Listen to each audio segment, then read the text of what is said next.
नमस्कार दोस्तों, आज की इस वीडियो में आपको क्लास 10th हिंदी का ऑब्जेक्टिव क्वेश्चन बताऊंगा। यदि आप भी मैट्रिक का परीक्षा 2026 में देंगे तो पूरा रट लीजिएगा। 100% मेरा गारंटी है सभी प्रश्न लड़ेगा और सेम टू सेम प्रश्न पूछा जाएगा। बस आपको कुछ नहीं करना है, याद करते चलना है। पहला प्रश्न कर रहा है, मैक्स मूलर का जन्म आधुनिक जर्मनी के किस नगर में हुआ था? तो याद रखिएगा डेसाऊ में हुआ था। मैक्स मूलर का जन्म आधुनिक जर्मनी के डेसाऊ नगर में हुआ था, याद रखिएगा। एक करेक्ट आंसर हो जाएगा। अगला प्रश्न देखिए 2 नंबर करा, काशी क्या है? काशी क्या है? तो याद रखिएगा काशी जो है देवनगरी है। बी राइट आंसर हो जाएगा। देवनगरी है काशी, याद रखिएगा। और 100% मैं गारंटी लेता हूं कि प्रश्न लड़ेगा। सभी प्रश्न आपको रटते चलना है। तीसरा प्रश्न कह रहा है कि बड़े भाई किस लेखक की रचना है? बड़े भाई जो है रामविलास शर्मा लेखक की रचना है, याद रखिएगा। सी इसका राइट आंसर हो जाएगा। ठीक ना, 100% लड़ने वाला प्रश्न है, बस आपको रटते चलना है। 4 नंबर प्रश्न करें, नटरंग शीर्षक पत्रिका की संपादक कौन है? तो याद रखिएगा रश्मि वाजपेयी हो जाएगा। बी आपका करेक्ट आंसर हो जाएगा। एक एक प्रश्न आपके लिए महत्वपूर्ण है, सभी प्रश्नों को आपको रटते चलना है। आगे इसी वीडियो में आपको बताऊंगा यह वाला पीडीएफ आपको कहाँ मिलेगा और यह पीडीएफ कहाँ से आपको डाउनलोड करना है। उसके बाद देखिए 5 नंबर प्रश्न कर रहा है कि हमारी नींद शीर्षक कविता किस काव्य संग्रह से ली गई है? तो याद रखिएगा दुष्चक्र में सृष्टा से ली गई है। ए इसका करेक्ट आंसर हो जाएगा। नेक्स्ट प्रश्न देखिए 6 नंबर प्रश्न का रहा है, खून की सगाई किनकी प्रसिद्ध कहानी है? खून की सगाई किनकी प्रसिद्ध कहानी है? तो याद रखिएगा ईश्वर पेटलीकर का प्रसिद्ध कहानी है। बी इसका राइट आंसर हो जाएगा। चलिए नेक्स्ट प्रश्न देखिए 7 नंबर प्रश्न कर रहा है, किसे महसूस हुआ कि पृथ्वी और आकाश के बीच घुटन भरी हुई है? तो इसका राइट आंसर आपका हो जाएगा सीता को, याद रखिएगा। सीता को जो है एहसास हुआ कि पृथ्वी और आकाश के बीच घुटन भरी हुई है। ठीक ना, ए राइट आंसर हो जाएगा सीता को।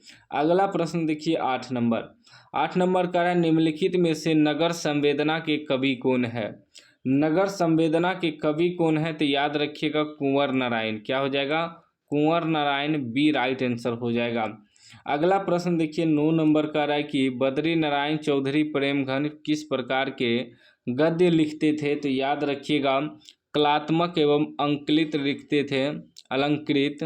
ठीक ना, बी राइट आंसर हो जाएगा कलात्मक एवं अलंकृत। चलिए अगला प्रश्न देखिए 10 नंबर प्रश्न कह रहा है कि नसीहत शब्द का क्या अर्थ है? नसीहत शब्द का अर्थ है शिक्षा। ठीक ना, क्या है? शिक्षा। बी राइट आंसर हो जाएगा। नेक्स्ट प्रश्न देखिए 11 नंबर कह रहा है, सुजाता का जन्म कब हुआ था? सुजाता का जन्म कब हुआ था? तो याद रखिएगा सुजाता का जन्म 3 मई 1935 ईस्वी को हुआ था। बी राइट आंसर हो जाएगा। अगला प्रश्न देखिए 12 नंबर, सभी इंपॉर्टेंट क्वेश्चन है, पूरा आपको रटते चलना है, बस याद करते चलना है। 12 नंबर प्रश्न कर रहा है, पापाती ... की कहानी की पात्रा है। मतलब पापाती जो है किस कहानी की पात्रा है? तो याद रखिएगा नगर कहानी की पात्रा है। बी आपका क्या हो जाएगा? राइट आंसर हो जाएगा। नेक्स्ट प्रश्न 13 नंबर कर रहा है, बड़े डॉक्टर ने पापाती को कौन सी बीमारी बताई? तो याद रखिएगा बड़े डॉक्टर ने पापाती को मेनिंजाइटिस बीमारी बताई। बी इसका राइट आंसर हो जाएगा। चलिए नेक्स्ट प्रश्न देखिए 14 नंबर प्रश्न कर रहा है कि एस रंगराजन किस लेखक का पूरा नाम है? एस रंगराजन किस लेखक का पूरा नाम है? तो एस रंगराजन जो है सुजाता का पूरा नाम है, याद रखिएगा सी राइट आंसर हो जाएगा। अगला प्रश्न 15 नंबर कह रहा है, धरती कब तक घूमेगी के रचनाकार हैं?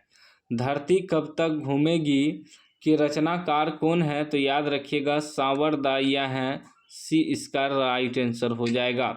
चलिए नेक्स्ट प्रश्न देखिए 16 नंबर प्रश्न कह रहा है कि अहिंसा और सत्याग्रह किनका सबसे बड़ा हथियार था? अहिंसा और सत्याग्रह किनका सबसे बड़ा हथियार था? तो याद रखिएगा इसका आंसर गांधी जी का। किसका? गांधी जी का। डी आपका राइट आंसर हो जाएगा। अगला प्रश्न 17 नंबर का है, गुरु नानक की भेंट किस मुगल बादशाह से हुई थी? तो याद रखिएगा गुरु नानक की भेंट जो है बाबर मुगल बादशाह से हुई थी। ए राइट आंसर हो जाएगा बाबर से, ठीक ना। गुरु नानक की भेंट बाबर से हुई थी, याद रखिएगा। अगला प्रश्न देखिए 18 नंबर कह रहा है कि किनकी रचनाओं का संग्रह गुरु ग्रंथ साहिब के नाम से प्रसिद्ध है? तो इसका राइट आंसर हो जाएगा गुरु नानक। गुरु नानक ए राइट आंसर हो जाएगा। अगला प्रश्न 19 नंबर का है, वाणी कब विष के समान हो जाती है? वाणी जो है राम नाम के बिना विष के समान हो जाती है। डी राइट आंसर हो जाएगा। चलिए नेक्स्ट प्रश्न देखिए 20 नंबर प्रश्न कर रहा है, रेनर मारिया रिल्के द्वारा रचित कविता है? तो याद रखिएगा मेरे बिना तुम प्रभु। ए राइट आंसर हो जाएगा मेरे बिना तुम प्रभु। उसके बाद 21 नंबर प्रश्न कर रहा है कि रंगपा था क्या था? व्यापारी था या वकील था या जुआरी था या किसान था? तो याद रखिएगा रंगपा जो था वह जुआरी था। सी राइट आंसर हो जाएगा जुआरी। 22 नंबर प्रश्न कर रहा है कि मगम्मा किस कहानी की पात्र है? मगम्मा किस कहानी की पात्र है? तो याद रखिएगा मगम्मा दही वाली मगम्मा की पात्र है। डी राइट आंसर हो जाएगा। नेक्स्ट प्रश्न 23 नंबर कह रहा है, श्रीनिवास किस साहित्य के प्रतिष्ठित रचनाकार हैं? तो इसका राइट आंसर आपका हो जाएगा कन्नड़ साहित्य के। सी राइट आंसर हो जाएगा कन्नड़ साहित्य के। अगला प्रश्न देखिए 24 नंबर कह रहा है, लक्ष्मी का पति ... में नौकरी करता था। लक्ष्मी का पति ... में नौकरी करता था, मतलब कहाँ नौकरी करता था? तो याद रखिएगा कोलकाता में नौकरी करता था। डी राइट आंसर हो जाएगा। नेक्स्ट प्रश्न 25 नंबर कह रहा है, ढहते विश्वास कहानी किस लेखक द्वारा अनुदित है? ढहते विश्वास कहानी किस लेखक द्वारा अनुदित है? तो याद रखिएगा राजेंद्र प्रसाद मिश्र द्वारा। ए इसका राइट आंसर हो जाएगा। चलिए नेक्स्ट प्रश्न देखिए, बिल्कुल वायरल क्वेश्चन है, पूरा आपको रट लेना है, मोस्ट इम्पोर्टेंट सब क्वेश्चन है। 26 नंबर कह रहा है कि जब पुराने अच्छे नहीं होते और सब नए खराब नहीं होते, ऐसा किसने कहा? तो याद रखिएगा ऐसा जो है कालिदास ने कहा। बी राइट आंसर हो जाएगा। नेक्स्ट प्रश्न 27 नंबर प्रश्न कर रहा है, मंगू की माँ की कितनी संतानें थी? मंगू की माँ की कितने संतानें थी? तो याद रखिएगा 4 संतानें थी। मंगू की माँ की कितनी संतानें थी? तो 4 संतानें थी। सी राइट आंसर हो जाएगा। कभी कदाल पूछता है कि मंगू को छोड़कर माँ की कितने संतानें थी? तो मंगू को छोड़ देंगे तब 3 संतानें थी, लेकिन जब मंगू को जोड़ देंगे तब टोटल 4 संतानें थी। याद रखिएगा इसमें उल्टा पुल्टा सवाल पूछता है, ठीक ना। 28 नंबर कह रहा है कि ईश्वर पेटलीकर ... के लोकप्रिय कथाकार हैं। तो याद रखिएगा ईश्वर पेटलीकर जो है वह गुजराती भाषा के जो हैं कथाकार हैं। बी राइट आंसर हो जाएगा।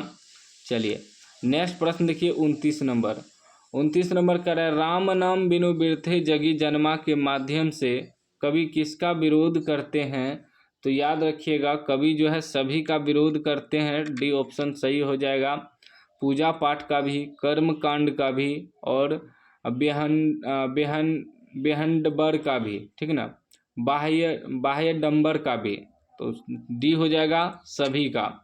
उसके बाद 30 नंबर प्रश्न कर रहा है कि इन मुसलमान हरिजन पे कोटिन हिंदू वारिये किस कवि के लिए कहा गया है? तो यह जो है रसखान कवि के लिए कहा गया है। डी राइट आंसर हो जाएगा।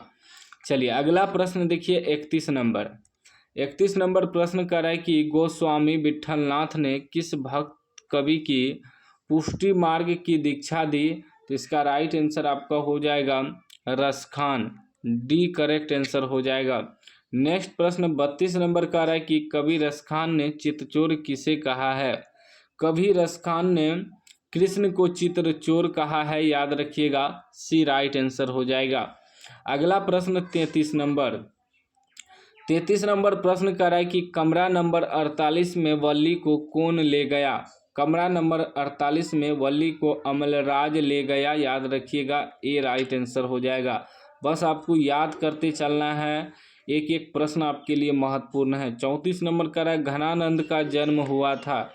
घनानंद का जन्म हुआ था 1689 ईस्वी के आसपास हुआ था, ठीक है ना, डी राइट आंसर हो जाएगा। चलिए अगला प्रश्न देखिए 35 नंबर।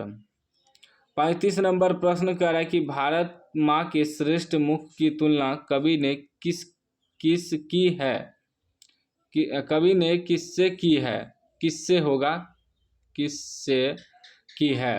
भारत माँ के श्रेष्ठ मुख की तुलना कवि ने किससे की है, तो इसका राइट आंसर आपका हो जाएगा छाया युक्ति चंद से, ठीक है ना, डी राइट आंसर हो जाएगा छाया युक्ति चंद्र से। उसके बाद 36 नंबर प्रश्न करा कुंवर नारायण ने बूढ़ा चौकीदार किसे कहा है। कुंवर नारायण ने बूढ़ा चौकीदार वृक्ष को कहा है, सी राइट आंसर हो जाएगा। चलिए नेक्स्ट प्रश्न 37 नंबर। 37 नंबर का है लौट कर आऊँगा फिर कविता किस कवि द्वारा भाषांतरित की गई है, तो इसका राइट आंसर आपका हो जाएगा जीवनानंद दास द्वारा, ठीक ना, ए राइट आंसर हो जाएगा। नेक्स्ट प्रश्न 38 नंबर का है कि अशोक वाजपेयी का जन्म कब हुआ था। अशोक वाजपेयी का जन्म कब हुआ था, तो याद रखिएगा 16 जनवरी 1941 ईस्वी में हुआ था, बी राइट आंसर हो जाएगा। नेक्स्ट प्रश्न 39 नंबर का है लेखक अपने पिता से क्या मांगना चाहता है। लेखक अपने पिता से मछली मांगना चाहता है, सी राइट आंसर हो जाएगा। चलिए अगला प्रश्न देखिए 40 नंबर। 40 नंबर का है कि वस्मिल्लाह खान का प्रियवाद यंत्र था। प्रियवाद यंत्र था तो शहनाई था, याद रखिएगा, ये राइट आंसर हो जाएगा। 41 नंबर प्रश्न कर रहा है मेरा धर्म कैद खाने का धर्म नहीं है, यह पंक्ति की शीर्षक पाठ की है। यह पंक्ति जो है किस शीर्षक पाठ की है, तो याद रखिएगा यह पंक्ति जो है शिक्षा और संस्कृति पाठ की है, सी राइट आंसर हो जाएगा। 42 नंबर प्रश्न कर रहा है गांधी जी को महात्मा की उपाधि किसने दी। गांधी जी को महात्मा की उपाधि जो है रविन्द्रनाथ ठाकुर ने दी, बी राइट आंसर हो जाएगा। चलिए नेक्स्ट प्रश्न 43 नंबर। 43 नंबर का है शिक्षा और संस्कृति किनकी रचना है। शिक्षा और संस्कृति जो है महात्मा गांधी की रचना है, सी राइट आंसर हो जाएगा। नेक्स्ट प्रश्न 44 नंबर का है कि महात्मा गांधी के अनुसार उदात्त और बढ़िया शिक्षा क्या है, तो उदात्त और बढ़िया शिक्षा अहिंसक प्रतिरोध है, सी राइट आंसर हो जाएगा। चलिए नेक्स्ट प्रश्न 45 नंबर। 45 नंबर का है पहली बार दिखे बहादुर कितने वर्ष का था। पहली बार दिखे बहादुर जो है 12-13 वर्ष का था, याद रखिएगा, डी राइट आंसर हो जाएगा।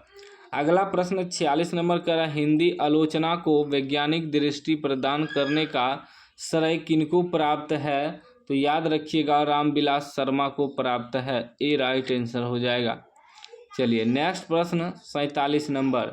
47 नंबर का है साहित्य की परंपरा का पूर्ण ज्ञान किस व्यवस्था में ही संभव है, इसका राइट आंसर हो जाएगा पूंजीवादी व्यवस्था, ए राइट आंसर हो जाएगा।